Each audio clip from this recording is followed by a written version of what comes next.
ఈ రోజు ప్రపంచంలో అన్ని విషయాలలో మనం పోటీ పడే విధంగా ఇక్కడ ఇన్ఫ్రాస్ట్రక్చర్ ఉండదు. నేను నిన్న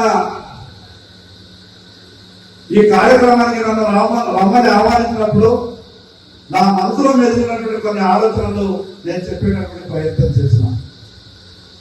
తెలంగాణ రాష్ట్రంలో ఆడుతున్నటువంటి 10 జిల్లాల్లో దాదాపు 9 జిల్లాలలో అన్ని జిల్లాలలో యూనివర్సిటీస్ ఉన్నాయి, లేదా యూనివర్సిటీకి సమానమైనటువంటి ఇన్స్టిట్యూషన్స్ ఉన్నాయి.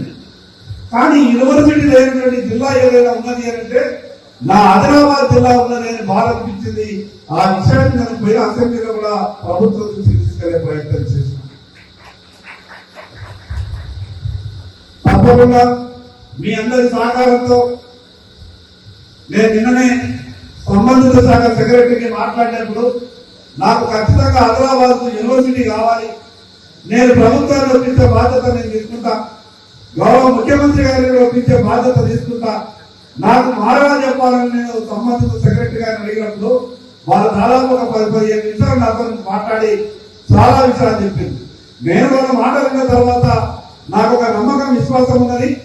రాబో సంవత్సరం 2 సంవత్సరాల లోపల ఆదిలాబాద్ యూనివర్సిటీ తీసుకొచ్చే బాధ్యత నేను తీసుకునే ప్రయత్నం చేస్తానని ఈ సందర్భంగా తెలియజేస్తా ఉన్నాను.